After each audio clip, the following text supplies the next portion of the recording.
Somebody was asking me about the turnout today, and I was sort of reminded of a story that happened a few years ago. There was this Kannada author young Kannada author who was invited to the Gokhale Institute to come and speak. And he was told, ಒಂದು 9 ಜನ ಇರ್ತಾರೆ, 9-10 people will be there, can you come and speak on Buddha? So this gentleman came in, and as he walked into Gokhale Institute, he saw D.V. Gundappa sitting there. So he asked, look, is DVG going to be there in the... Of course, yes, he is the Gokhale Institute president, so he will be there. And true to word, as he entered the hall, there were only 9-10 people, but who those 9-10 people were mattered. There was Guru Ramaswamy Iyengar, there was Masti Venkatesh Iyengar, there was V.K. Gokak, just a few amongst the 9 who were there.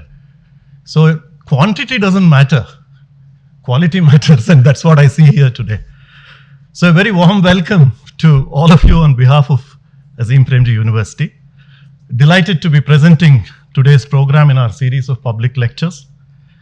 And this is one of the ways by which our foundation tries to realize its vision of a just, equitable, humane, and sustainable society. I know many of you regularly attend our public lectures, and you come here because you are invested in education and development of our country, and because you are well-wishers of the university. There are several of our students who have done a 90-minute commute to be here, and thank you all. A brief introduction to the speaker and the interlocutor. Ambassador Sarna's CV was part of the invitation, so I will just pick a couple of highlights. He's an author, columnist, diplomat, and former Indian ambassador to the United States. He was the longest serving spokesperson of the Indian Foreign Ministry.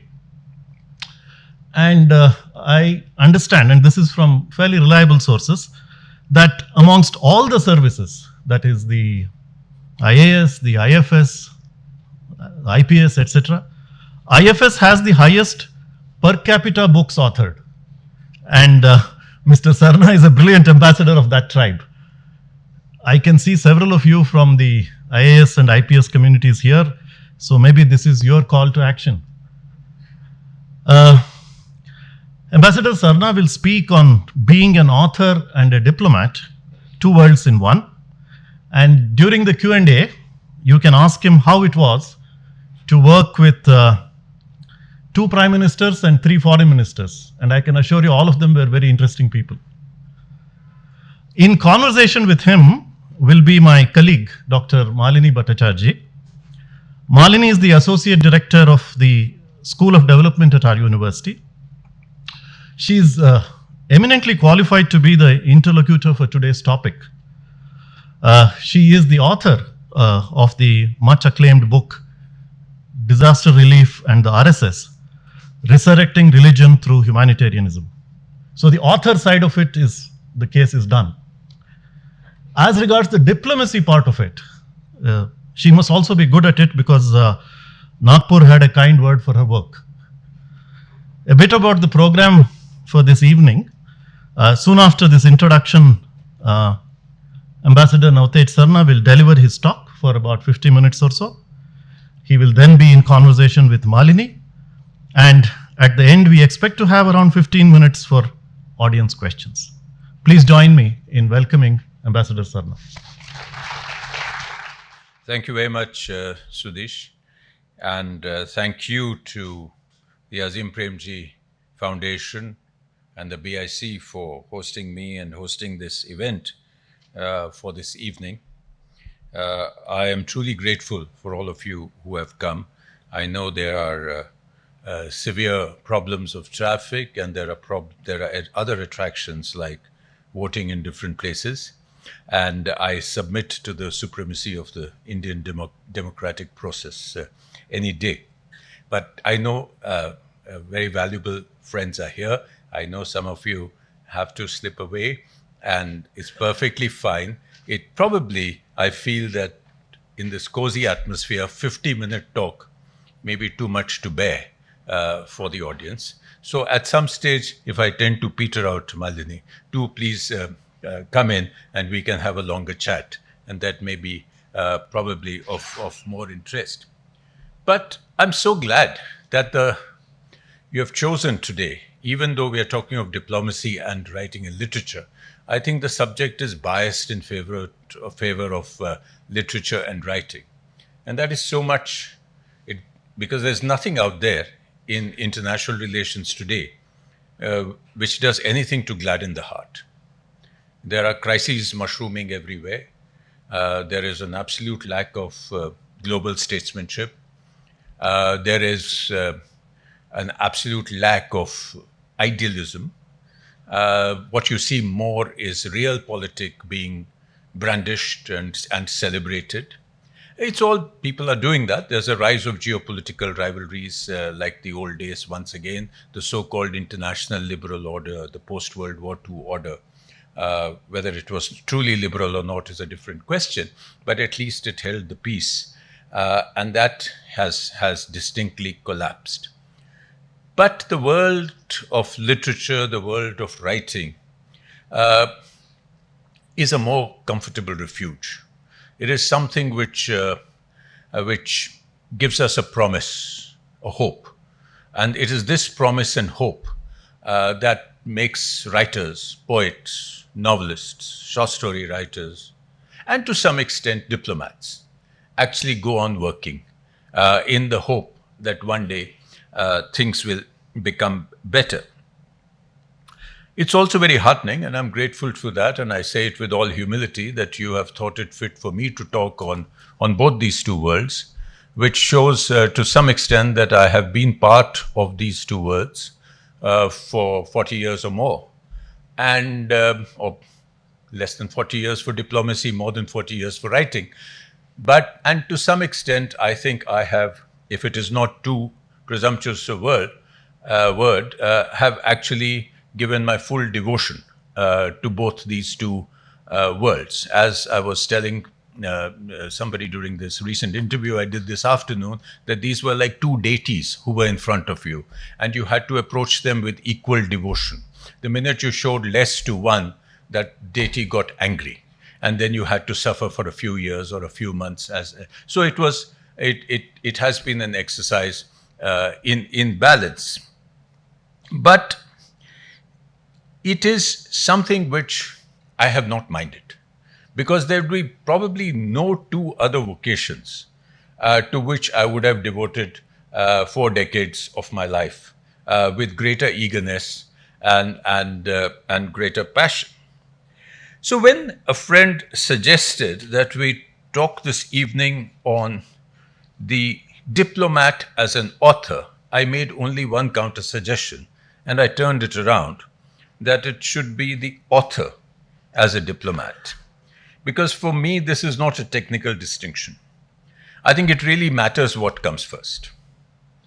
What sort of and that makes a difference. That really makes you a different kind of writer. Are you a kind of writer who would go on writing whether or not you were a diplomat?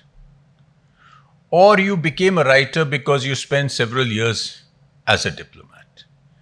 Now, nothing wrong with being one or the other, but I would rather speak on the author as a diplomat, because I feel that is my kind of person.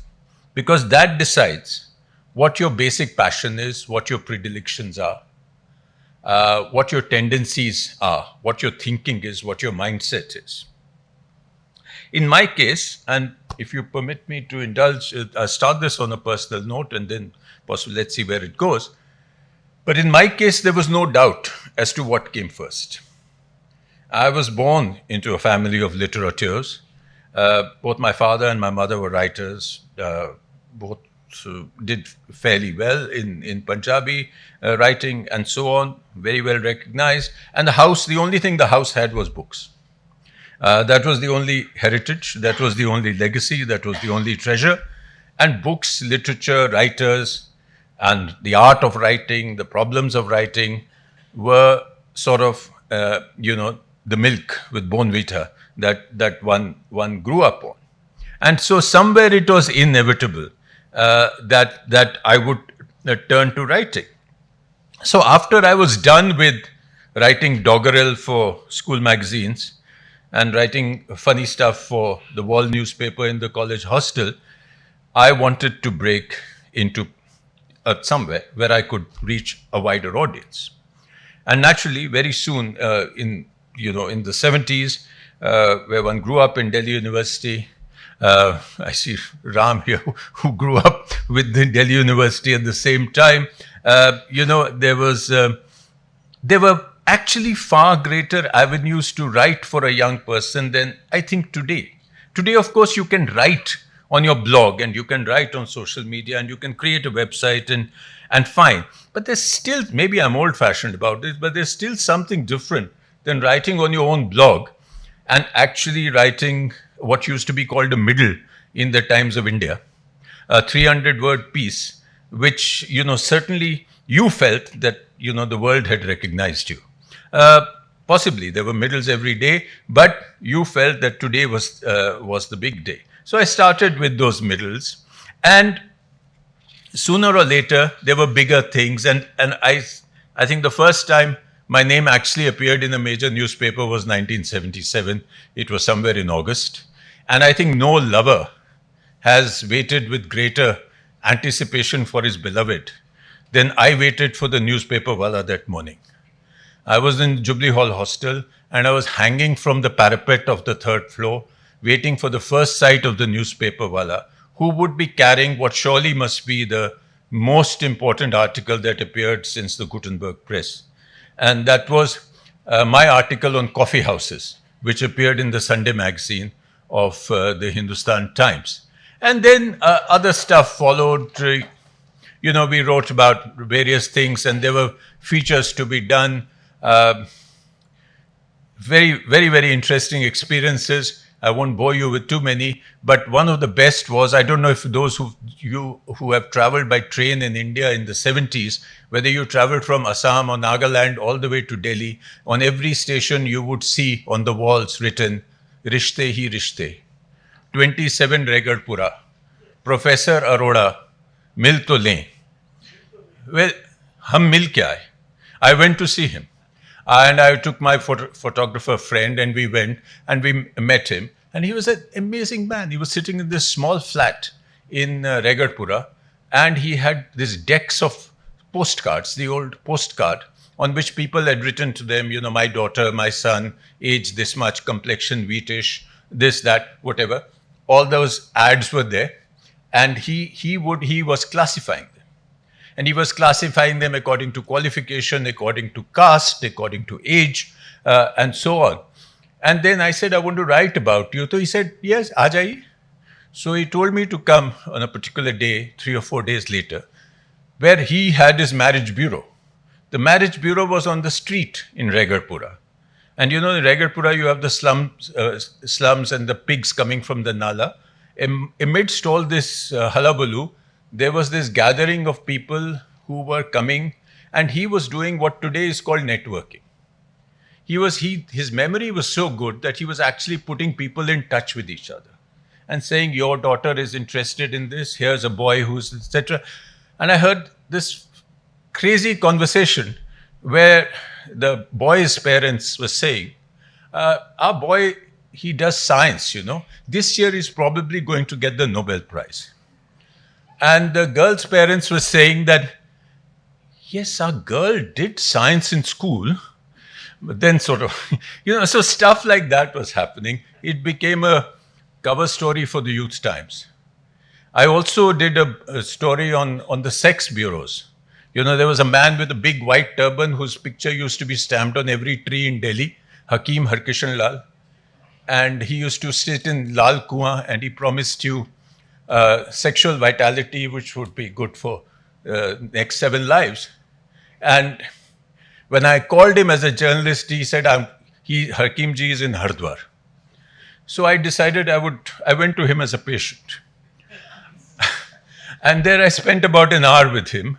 And that too became a story for Youth Times. So on and so forth. Slowly the scrapbooks began to fill up.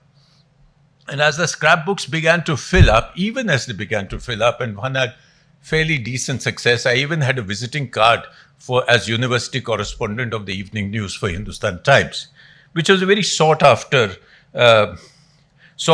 position. Before me, famous university personalities like Parvez Diwan and Ramu Damodran had held those posts. And when Ramu left, I got the job, which was good because it paid for a lot of dinners at Khyber Pass and Kingsway Camp and so on and so forth. So I even had that. But even then, I knew that this was not going to be a job. Because journalism as a profession, before the corporate media came in, before big television came in, was not a well-paid profession. It was an idealized profession. It had a role, it had a meaning for itself, but it was not a well-paid. They used to say that, you could either afford the cup of tea or the biscuit that came with it. You could not have both at the same time. And so it was very clear. But despite that, one day I was called by the chief editor of Hindustan Times and told that, look, why don't you, I've seen your features, why don't you become a reporter with the Hindustan Times? And after a day's thought, and possibly I recall a kind of admonishment by my father, I went back and told him, no, I think I will study a bit more. Because you remember, those were the days when D.R. Mankekar's book had come out. It used to be called No, My Son, Never. And he was telling his son, so to speak, not to become a journalist. So I knew that somewhere I would have to find another profession. And there was a desire to join the Indian Foreign Service, because that was the thing to do in the 70s. I had very particular reasons for wanting to do that. But before that came my way, I was off into a corporate job in Bombay. It was a very well-paid corporate job. It was with the Tata Administrative Service, which we used to jokingly say it is Tata's adopted sons. And we were really well treated. I had a lovely paying guest accommodation on Marine Drive, lots of money to throw around, anything I wanted to eat at Taj Bombay, and so on. But when the offer for the Foreign Service came, I did not think twice. So that was diplomacy calling. And even in those 3 months, despite the fact that Bombay, I still call it Bombay, Bombay had done something to excite my writing. I only stayed 3 or 4 months in Bombay, but it impacted me very deeply in my writing. And that stuff kept emerging in columns. In my first novel, We Weren't Lovers Like That, it kept coming up in short stories. And that experience, because there was something from the novelty of Bombay for the Dilliwala, was huge. There was some freedom in the air. There was some edginess, which we did not have in Delhi. But when this offer came of the Foreign Service, I had already sat for the exam before joining the TAS. Even the TAS did not mind. Only thing I was told was, if you are leaving, don't leave by the front door of Bombay House, because that will demoralize your friends and colleagues. Leave quietly. So I left by the spiral staircase at the back of Bombay House and went straight to the Rajdhani to move on to Mussoorie and so on. But the reason why I was so keen to join the Foreign Service, rightly or wrongly, was that I felt it would help my writing, primarily. Because I just felt that here was a chance to see the world, to experience the world, to get out onto a wider landscape, to learn different cultures, to meet the random stranger. I mean, I could have done all that in Bombay probably, but this was the way I thought.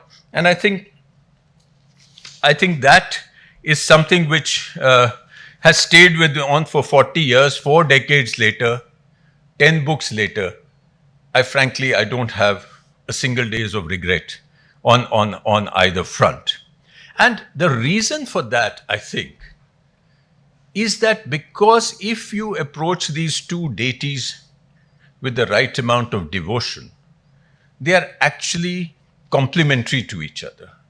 There's no contradiction involved in this, because diplomats are writers.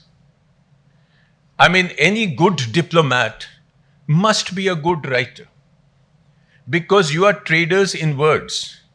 I mean, whether you go back to the Roman and Greek diplomats and ambassadors and envoys, how were they selected? They were selected for their oratory, for their rhetoric, to be able to speak, to convince, to persuade. And for that, these are the same things that you bring in as being a writer. Now, whether whether you're going to say we condemn this development, or we strongly condemn this development, or we express deep disappointment, or we are deeply anguished with this development, I mean, it can make all the difference in the relations between two countries. It will be held against you for the next 50 years that in 2024, India made a statement which deeply condemned this, and actually the Chinese only said disappointed, so they will be deeply held against you.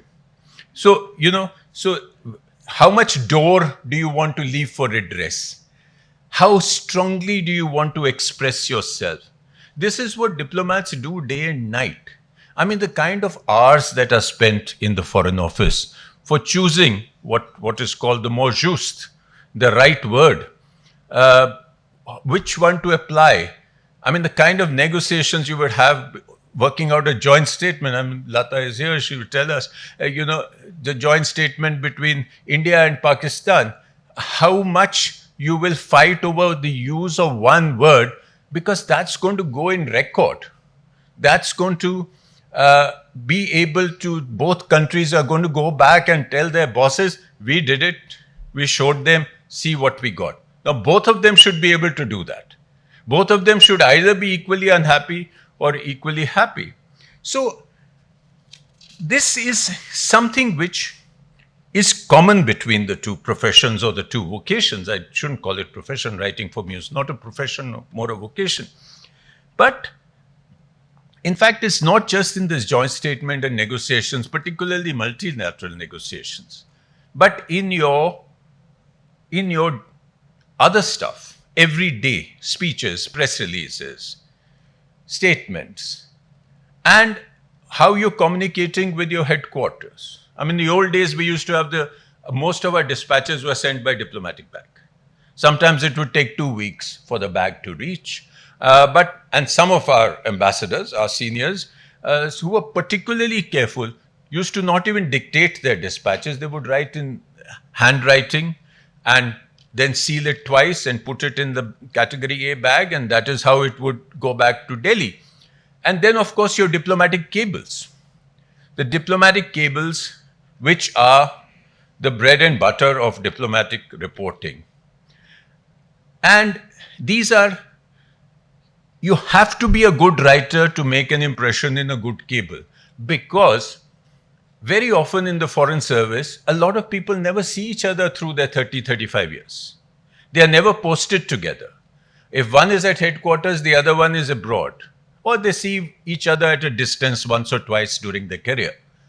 But what goes through across the small service, across the diplomatic service, is your reputation, which is entirely based on what your cables are. Are your cables garrulous? Are your cables absolutely, wandering all over the place? Are they focused? Are they analytical? Are they logical? Reputations are made and destroyed on the basis of cables. So again, writing and diplomacy going together. But a lot of this is largely restrained writing, because the first thing that leaks is the cable, although it has the highest security classification. But the first thing that will leak will be the cable. And people have lost jobs, people have everything, careers have ended on the leakage. Sometimes cables are leaked deliberately. Cables are leaked to settle scores. Cables are leaked to diffuse a certain policy trend. So if it comes in the press, then this won't happen, and so on and so forth. So mostly this is restrained writing. There used to be one great exception in the British Foreign Service, the tradition of valedictories. And these were the last cable an ambassador or a high commissioner was entitled to send at the end of his post. and then, of course, at the end of his career. And this would be given low classification deliberately. It would be circulated all over Whitehall. It would even go, some of them would even reach Buckingham Palace. And they are all contained in this lovely book called Parting Shots, and where the ambassadors have really let it rip. You know, they are openly self-critical, they are self-indulgent, they are critical of the countries they are posted in, they are critical of headquarters. Unfortunately, it led to some amount of embarrassment about 15 years ago, and the British Foreign Office then has stopped this practice. But here was a case in which diplomats were doing their free writing. Now, perhaps because of this complementarity, which I have spoken at some length about, a lot of diplomats turn to writing for publication because they feel that they have gathered enough material, they are very good at writing, so why not produce books? Now, which is why I think it was mentioned as to the tradition of the Indian Foreign Service in writing. There are worse examples. The French, for instance, or better examples.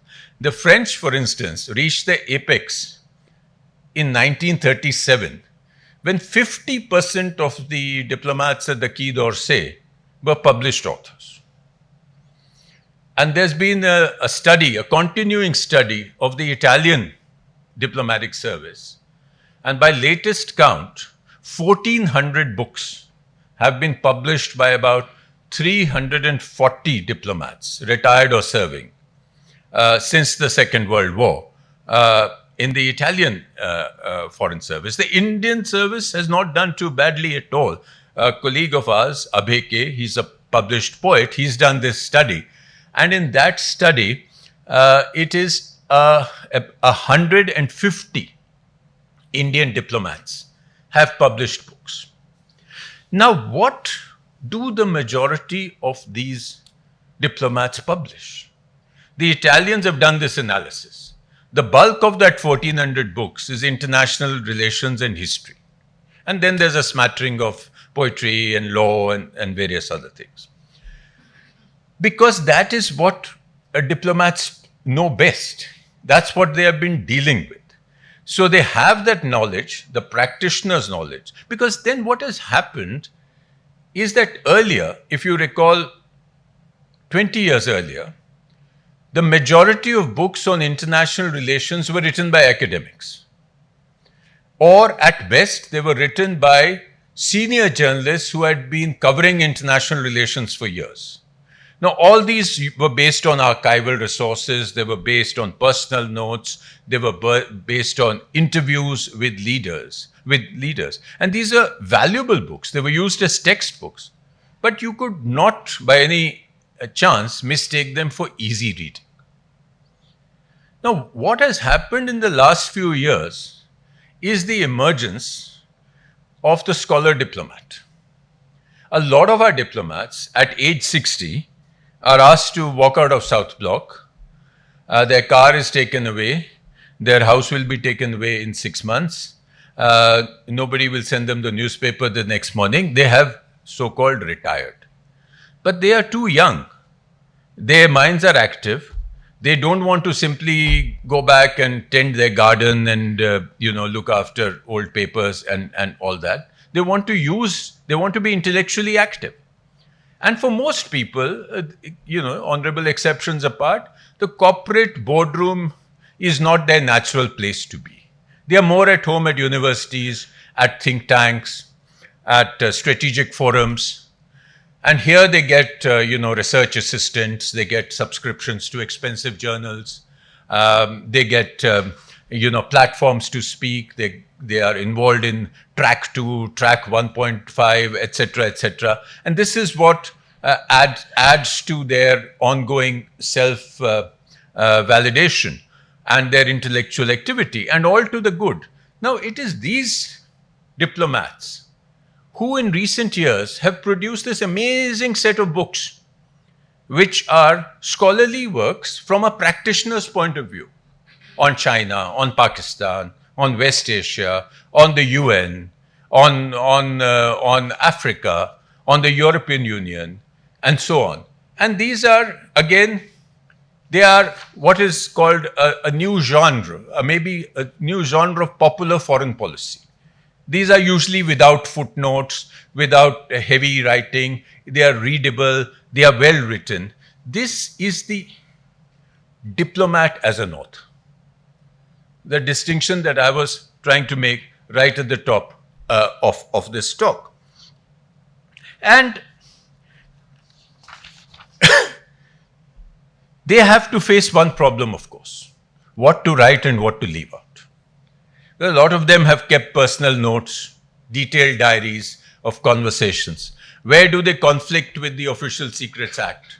How much can they reveal?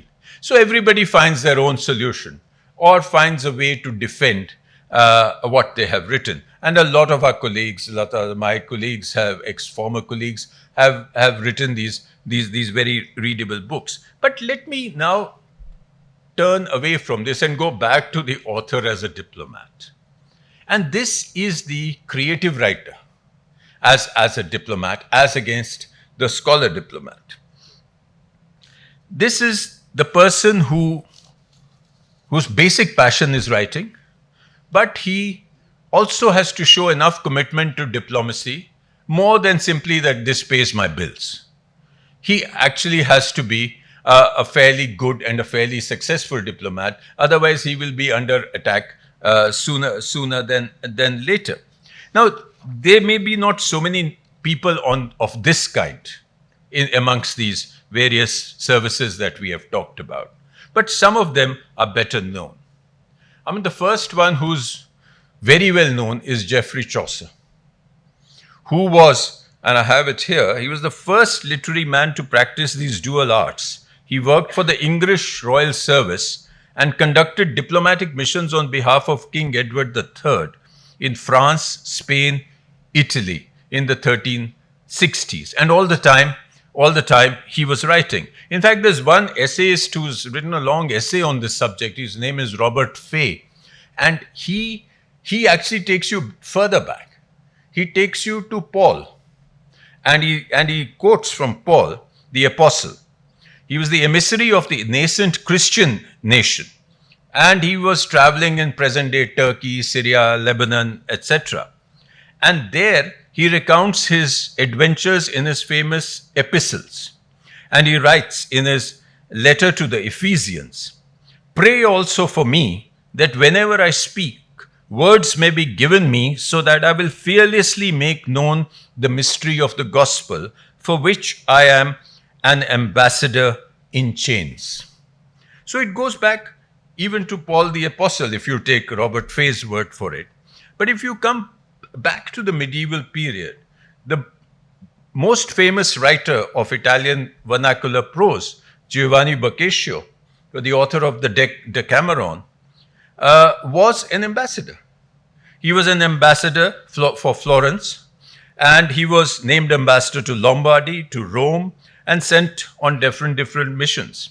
John Donne, the famous poet, he was sent on a diplomatic mission with the Viscount of Doncaster to save the crown of Bohemia and to avert a war between Catholics and Protestants.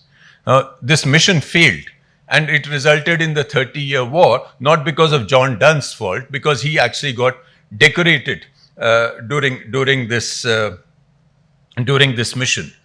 And most interestingly, the man from America, the man called Washington Irving, short story writer, essayist, biographer, and most famous as the creator of Rip Van Winkle, he was the American ambassador to Spain. Now, it's a delicious thought. He's sitting around the chancelleries of Europe, sipping Spanish sherry and thinking up of Rip Van Winkle. And so there are many others, but these are how men of letters have thrived in these two different words. If you come nearer our time, there are as many as 8 poets who have had diplomatic experience, including at the level of ambassador, and have won the Nobel for literature. They include some famous names: Octavio Paz, Pablo Neruda. The Latins in particular have a very rich tradition of the writer diplomat. Ivo Andrić of the erstwhile Yugoslavia, Czesław Milosz of Poland. Now, many of these were not career diplomats, but they did stints as diplomats. For instance, Neruda. He was already well known as a poet at the young age of about 20-some for writing, the 20 love songs that became world famous. And when he was about 27 or 28, he just expressed a wish to a friend of the foreign minister that, hey, I'd like to go abroad. The next day, the foreign minister of Chile gave him a list of places to choose from to go as consul. And for some reason, Neruda chose Rangoon. And, but he was a committed communist, and later on, he had nothing like diplomatic objectivity and this thing. He clearly took sides and ended up at one point in his career, after doing several consular posts, he ended up as the ambassador of Chile to France, which is what he wanted to be. Now, in this group of 8, my personal favorite is actually a man called Georgas Seferis, or more commonly known as George Seferis. His published books are George Seferis. He was a Nobel-winning Greek diplomat, and he was a career civil servant. And he became a Nobel-winning essayist and poet. After his death, it was found he also had a novel, and he had 9 volumes of his journal. I like him because, to be honest, he treaded many of the paths that I have treaded. He spent a lot of time in Cairo, in Jerusalem. He spent, traveled all over British Mandate, Palestine, and ended up also as the ambassador to the United Kingdom. Now, in his journals, he makes a very interesting distinction, which is more to the point of our subject. He had 2 different journals. His literary journals was called Days, simply Days. And his other journals was called Service Journal. Now, this is a distinction which he did not find very easy to maintain. And if you actually go through these journals, you can make out where one mingles into the other. But in his literary journal, he mentions at one place, and I have one of the volumes of his literary journals, it's called a Levant journal, it's fabulous. He mentions, these jottings aren't about the things that matter, more like the sorry traces we leave behind us, our cast-off clothes. But he knows, and the reader knows, that this is what really matters. These are the jottings that are going to grow into his poems. These are the jottings which are his observations on the human condition, which will actually outlast any amount of political analysis that he's writing in his service journal, which will be, fish and chips paper the next morning. But then, do you maintain this distinction? How do you maintain distinction? I have been asked this question many times, and the unkindest version of this question is, you guys have no work or something? You sit in these plush embassies and you write books? Why don't you do some work to earn your living? Now, these are people who don't know. Because as I said, I will not deny that occasionally there may be a diplomat who may look for a light appointment to say, I really need to finish this book, so let me have a quiet 3 years somewhere. But most of us have too much of a conscience to do that. It is a bit dishonest to do that. It's a bit like fixing a cricket match. So, if you don't want to go in with that burden on your conscience to write a book. You want to be able to go in and say, I did both. And therefore, many of the diplomats who write have done, fairly heavy jobs, because sometimes they simply have to work twice as hard. And they have to cut out a lot of other stuff. They have to cut out a lot of unnecessary travel or socializing or weekends, and spend it rather in the archive or in their study. The other question that is asked, and I think it was floated around during one of our conversations this evening, is there a contradiction? I mean, diplomats are supposed to be cautious, they're supposed to be guarded, they're supposed to be secretive. And writers, if they're going to be popular fiction writers or poets, etc., have to write all that. This question really came to the fore when my first novel came out, We Weren't Lovers Like That, which was a novel which was a very vulnerable novel. It was about a vulnerable man. It was a book in which the man sort of, puts it all out there, all levels of emotion. And I happened to be at that time the Foreign Office spokesperson, which you mentioned. And the spokesperson is very guarded. Every word that he's saying has been cleared or should be defensible or should not cause a media problem, etc. And at that time, a lot of people asked me, how do you do this? I know that in the conversation which I had on stage with Barkha Dutt, she said, you're supposed to be spokesman, you're supposed to be very careful, etc. How can you write a soulful book? How can you become soulful? So I said, Barkha, it's people like you asking me these tough questions that makes me soulful. So that moment passed. But that was the truth. It was a contradiction, and one had to bring out the fact and survive it, that people don't need to be unidimensional.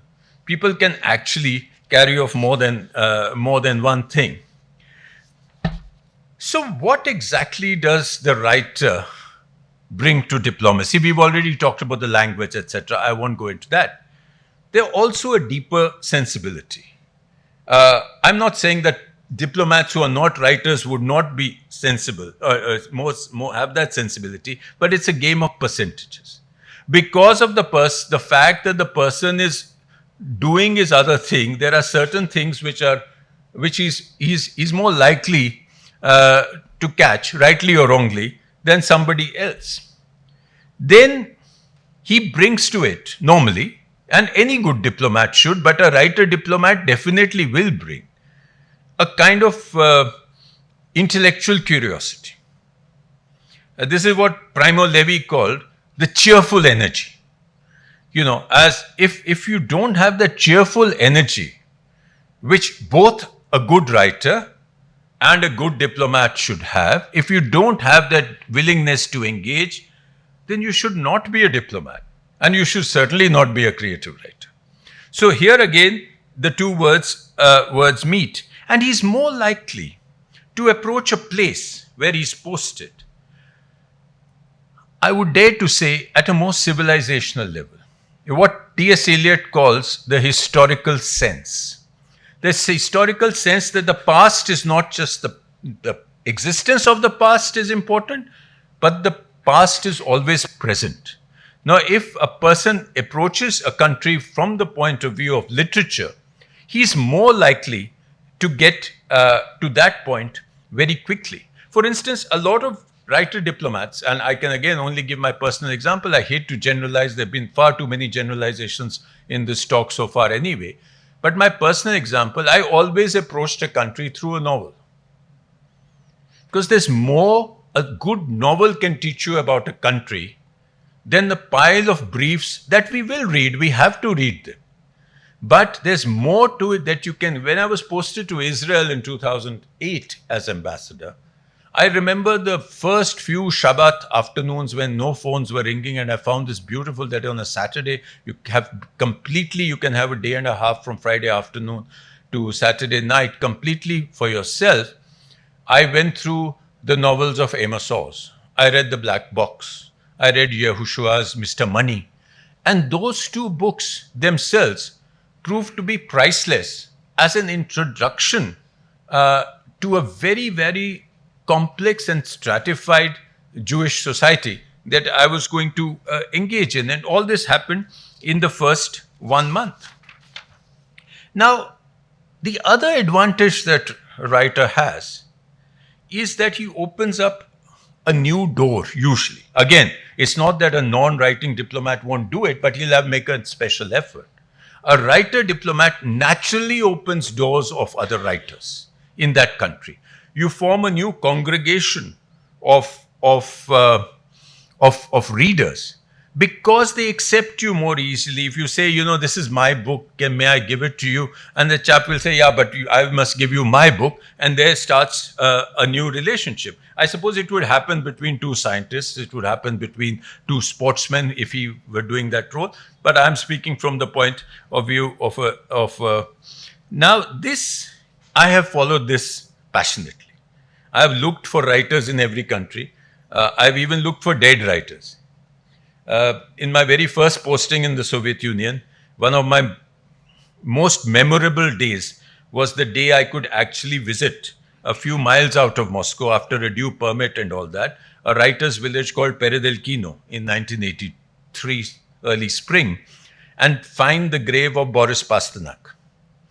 And Boris Pasternak is not a name which is easily recognized in the Soviet Union, or wasn't those days. But finally we found three elderly ladies in this village with their babushka shawls and scarves and overcoats and all that. And I asked them, and she said, look for the 3 pines. And I found the 3 pines, and right under that, there was Pasternak's grave. And it was Easter Day, and somebody had placed Easter eggs. It was a memorable experience. Since then, I found Graham Greene's grave. I visited the houses of Hemingway. I've talked to every living author I could get my hands on, whether it's Paul Theroux or Mario Vargas, or I've walked around, the roads that Joyce walks around, Joyce's hero walks around, and so on and so forth. But these are again your contributions to diplomacy, and in the process, hopefully, you do something for India. You also project some part of India. But then this is as if the writer is only giving. What does he take away from diplomacy? I'm going to cut this a bit short because, as I said, we have to do it. So what does a writer actually take away? Again, it depends what kind of a writer is. But for me, as I started with the idea of travel. Now, there are people who don't need to travel to write. I mean, Chekhov famously said that all you need to write for a short story is look around your room. But I find travel extremely exhilarating. I mean, just when you stand at a railway station and you hear the trains, you want to start writing. You begin to observe things which you have become dull to. And so this diplomatic life, in 1980 certainly, perhaps less now, opens up this lifeblood of travel for you. And you can just absorb as much as you want. I mean, a lot of writers need travel. Even a famous writer like Graham Greene, he would have an idea, he would have a human dilemma, he would have a character in his head, but he needed a place. He would set the story in place, so he would travel. He went to Africa to write A Burnt Out Case. He went to Cuba to write A Man in Havana. He went to the Indochina to write The Quiet American. He goes to Haiti to write The Comedians. So he had the story, he had the character, he had the contradictions that he wanted to talk about, but he needed a setting. So a lot of people need it. And I think certainly I have used this as material. I mean, a lot of my books, not a lot, I've only done a few, but many of my books would not have been written, I can honestly say, if I didn't have this facility to travel. I mean, the most obvious case is Indians at Herod's Gate, which I wrote because I had the ability to not only be in Jerusalem for 1 week, for 10 days. No, I was there for 4 years. I could go into Jerusalem whenever I wanted. I could walk every lane anytime I wanted. I did all that and brought out this story which was waiting to be written, but had not been written. The story of this Indian hospice, which goes back to 12th century and, various things. I don't have the time to relate the whole story, but that was a book which would not have been written if I wasn't traveling. My book, Second Thoughts, would not have been written. It was a list of columns, literary columns for The Hindu, but over 7 years.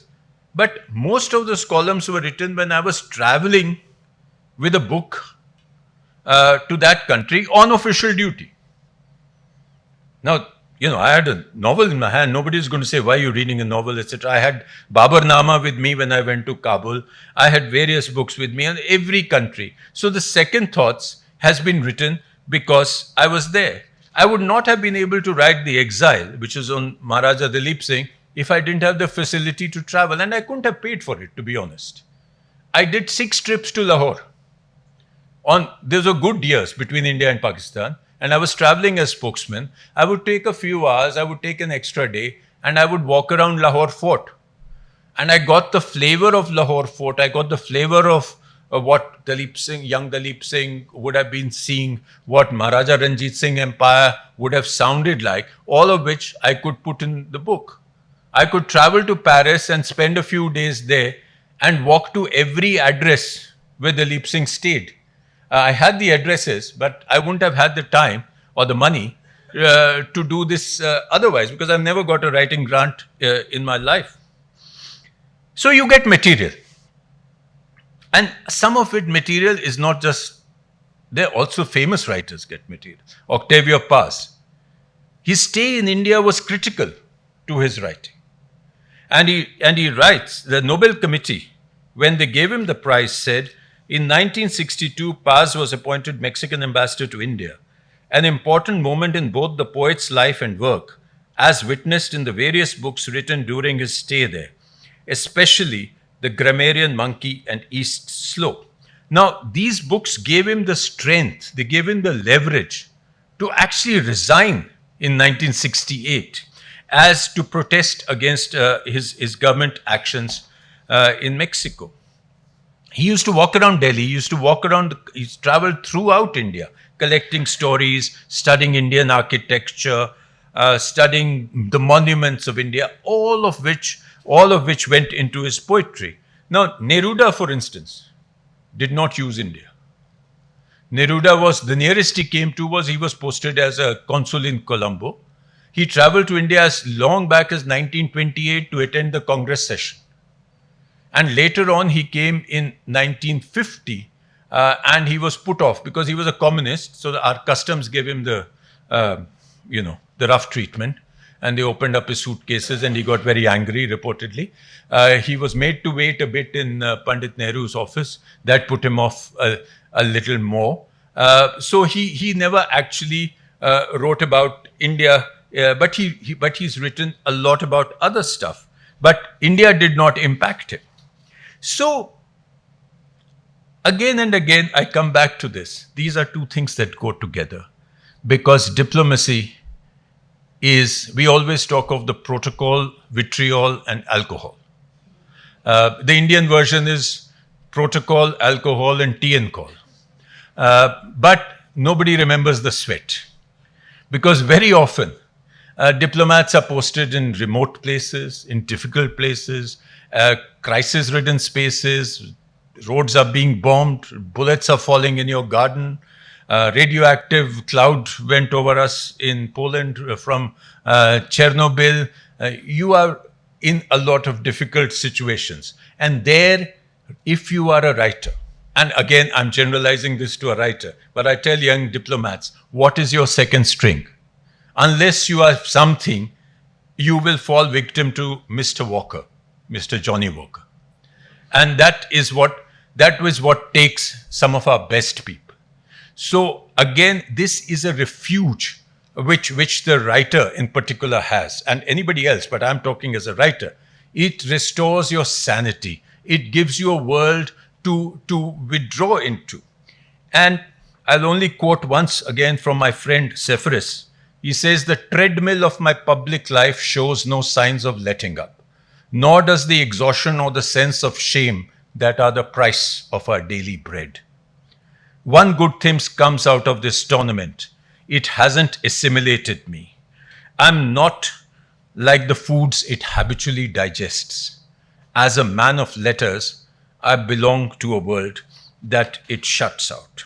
So let me just end by saying that after 40 years, after 38 years, when I left the Foreign Service, I did not have a single day of angst. I did not feel neglected. I did not feel deprived. I did not feel in search of a job because I had my other partner, writing, actually waited for me. And the two worlds have sort of, today when I look back, I can't draw the borderline. They sort of melted into each other like, a montage melts into each other in a well-edited film. So it's become like that. So thank you very much for listening to this speech of self-indulgence, and wonderful to have you. Thank you. Good evening, everyone. My name is Malini, and I teach in the School of Development at Azim Premji University. It's an absolute pleasure and a rare opportunity for a young scholar like me to be engaging in a discussion with a man as accomplished as Ambassador Sarna. I thoroughly enjoyed your lecture, sir, and I'm sure everyone present here would agree with me when I say that this is perhaps one of those most refreshing, authentic, and candid lectures that at least I have heard from a former diplomat. Thank you for approaching this talk with a fair amount of vulnerability. This is absolute food for thought for many, many years to come, at least for me. Given that this is such a rare opportunity, I will not waste time in getting on with a few questions that I have for you, sir, and then we will open it up to the audience. So the first question has more or less, I think, been answered as I was listening to you, which had more to do with not so much about how does one balance the career of being a diplomat and an author, not so much in terms of how does one find time from such a busy schedule to engage in writing, but more to do with how does one marry these two very different, at least in my head, very different epistemes, so to speak. The episteme of a diplomat or a bureaucrat is perhaps more to do with what Max Weber says, the legal, rational, bureaucratic temperament, which likes to see the world more clinically, which is much more cut and dry, from that of the episteme of a creative writer who probably is looking at the world from very different lenses, is acknowledging that there is more than one truth. So a lot of that has already been answered for me. And as you were speaking of this duality, sir, I was also imagining of another duality that's much more closer home for me and my colleagues who teach, which is the duality between being an academic and a writer. Now, one might find that a bit odd because academics are supposed to be writers naturally. But what I must also say is that in my experience, I've come to realize that the academic genre of writing is fairly limiting. It's very constraining, especially because you're supposed to, again, follow a legal, rational route, be very clinical, footnote, provide the correct references, while creative writing is far more, is less constraining. So my question to you is the historical novel the only way out to marry these two epistemes? Wow. I think that's a... but let me say this. I think you shouldn't limit yourself to one way out.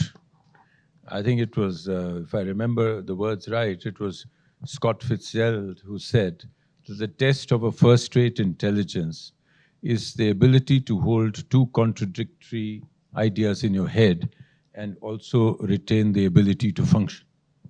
So I think you should actually pitch off at the deep end. If I was an academic and I wanted to break out, I wouldn't go to the historical novel because you would be too close to the first episteme. I think you should go straight into poetry.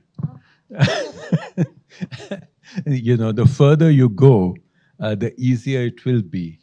Because very often, if you're an academic, I'm not an academic, so I mean, footnote, just the sight of a footnote notches up my blood pressure by about 5 points. But I think if you had to break free, I would say you should completely break free.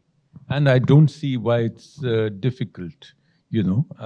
As I said, you could be a spokesperson who's guarding every word, and you could still write a poetic, literary kind of narrative. So I think it's a question of, a human being is very flexible. Human mind is extremely flexible. And you can actually you just need to want it bad enough.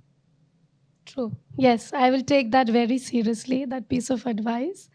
The second question I had is more to do with something that I'm grappling with right now, with the work that I'm doing. And I'm currently working on a project on the partition. And from what I've gathered, one of your books is about the Jallianwala Bagh tragedy. So my question to you is, when one is navigating through archives, there are, at least to my mind, two kinds of challenges that an author encounters. One is that we are taught, at least as academics or any writer for that matter, that it's important to triangulate data, that you look at data from all possible perspectives and angles. In doing that, the second challenge that I feel like comes up is, how does one separate oneself from somebody who's deeply invested and passionate about a particular theme, and with this burden of trying to be, quote unquote, as objective as possible, right? Actually, you're starting with the second part of your question. I think it's very important to decide, what are you writing? If you are passionate about, say, partition, I would not try to write a factual historical account of it. Because if my passion comes in the way, I can't be objective. Then I'm not doing a service either to the subject or to the reader. And then let me go into fiction. Let me go into poetry. So if you are actually writing about a historical event, I think you have to do what you said, the first thing. You have to check everywhere. You mentioned Crimson Spring, which actually works around Jallianwala Bagh, but several other things at the same time. But I took a firm decision that I would try to present every historical fact as it is. So no history has been distorted. And just to make sure that you have different versions, 2 of the 9 protagonists are English officers. So it's their point of view, what they were seeing. So the historical part is fully covered. What comes in is when you create the fictional character, and then you can let yourself go. Then you put whatever words you want in their mouth, whatever thoughts, how much anger, how much disgust, how much tragedy. So I would say, if you're writing about partition, then you have to decide, what are you writing? If you're writing a historical novel, stick to the history as it is and fill in the spaces. If you're taking a historical character who's a remote, small historical character, he's a district officer in one part, and then you can create his personal life. But you can't create the date that something happened, the particular riot happened, a particular, a border was opened, a crowd came, some killings took place, unless there is no information. In which case you have a green field and you can do what you want with it. Sure. Yeah, while I agree with you and I understand where you're coming from, I think what I'm trying to understand is, even while going through the archives, they might be talking about certain facts may be consensually agreed upon, right? So the fact that 1857 there was a revolt is widely agreed upon, but the British would call it a mutiny, while nationalists would call it the First War of Indian Independence. So we are looking here at multiple perspectives. Yeah. And when one is writing one's own book, which perspective then becomes more authentic? That's you. Again, in Crimson Spring, it says right in the prologue that history is a history of human beings. And the way history is written depends who you are. It will always differ from the white to the brown, right, from the victim to the perpetrator, and from the historian to the novelist. So again, you have, that is why you have Marxist historians, you have revisionist historians, Yes. you have subaltern historians. That's why you have different types of historians. So this battle will carry on. Sure. You So- can't be the perfect historian. Right. So it is a story of multiple truths then. It is, Right. it is. And there is no one truth. Sure. One of the things that you said, you actually began your talk by talking about early influences in your life. My father often says that intellect, like wealth, is not built in one generation. And one does recognize that your parents were obviously, the foremost, most important formative influences. But apart from your parents, were there other influences that, sort of prodded you towards taking writing more seriously? Was there one author or multiple authors that you really looked up to? No, well, I learned writing the hard way. So, I don't think I've still fully learned writing, to be honest. But I think I was not one of those guys who at age 17 suddenly could write this full-blown novel and get awards or prizes and stuff like that. So I actually learned with those 300-word pieces how to actually put things together, how to actually make an attractive sentence, etc. So I didn't have any other mentors, but I had mentors in the sense of the kind of the writers that I read. So I was a very, very, very regular reader, not a quick reader, not one of those guys who gorges of 6 books, but I would always be reading more than 1 book.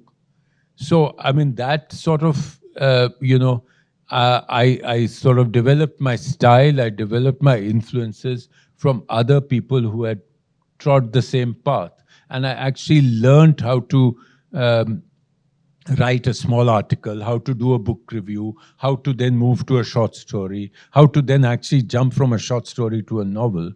And, a lot of my books, I still look and see behind the book on the last blank page, there are penciled analysis of the whole book, which I would desperately do as to chapter 1, he does this. Chapter 2, he brings in the second character. Chapter 3, there is a time shift. Chapter 4, this happens. Then there is a flashback. And I would try to analyze, how did he actually get this book together? So I think if you're fortunate to be one of those writers where you can just spin off a book, well and good. But 99% people are not. Yeah, sure. But apart from the craft that you speak of, right? I mean, what is it that really motivated you to write from such an early age? So when I converse with my students, I often tell them that, when you write, you give away a part of who you are. You write because you're angry with the world. You're dissatisfied about something. And your writing is your voice in the world, right? Yeah. But for a young person, you said you were 17 when you actually started getting published. What is it that really motivated you to write? I think it was something very banal. It was probably recognition. Actually, my father had told me once, because he saw I was very keen on writing and he felt it might take me away from looking for a proper job. So he said, be careful. Byline in print is an addictive thing. And it is true. You see your byline once, you want to see it again and again. And I'm quite honest. I mean, I was looking for literary recognition. I was not a sportsman. I was looking for that as my path in the world, quite honestly. When I take a look at your entire body of work, it's extremely eclectic, right? So you're moving from a story based out of Jerusalem to a book on Nanak, to another one on, the Jallianwala Bagh tragedy. Do the dots join eventually for you? Well, I think in many ways they come together in Crimson Spring. Because that, I thought, is where I felt that, I had actually managed to put in what I would think was, a mature effort, which I had stopped learning, and I had actually put down what I had learned. But otherwise, I think each of those books was a challenge to myself. That okay, let's try a historical novel.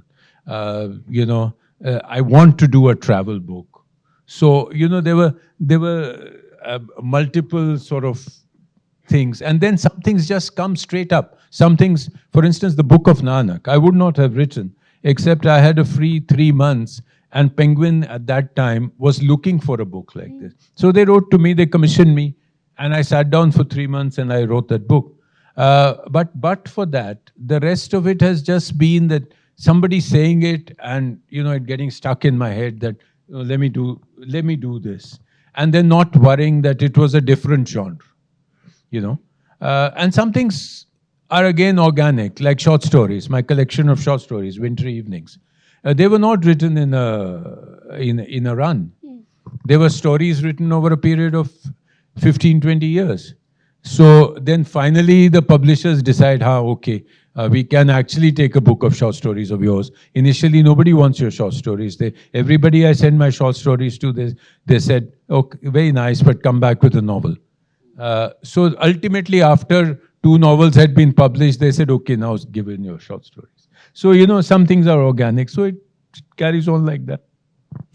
One last question from my end. I know everyone's waiting with a lot of patience, which I cannot resist. Being a woman scholar myself, is of all the diplomats that you mentioned while you were speaking, diplomats who combined the world of writing and diplomacy so well, I didn't hear you speak of any woman diplomat, not because they perhaps to do with the fact that in the older days, there wasn't too much of an opportunity for a woman to do either one or leave alone both, given that caregiving responsibilities in most societies are often disproportionately placed on women.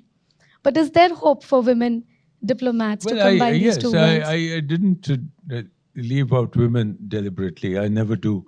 But I think you're absolutely right that, when you're talking of the medieval period, etc., I don't think, there were great women writers, but they were not in public life, right?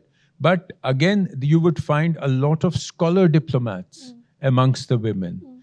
But then again, if you actually went through the 150 Indian diplomat authors, you would find a lot of our women diplomats.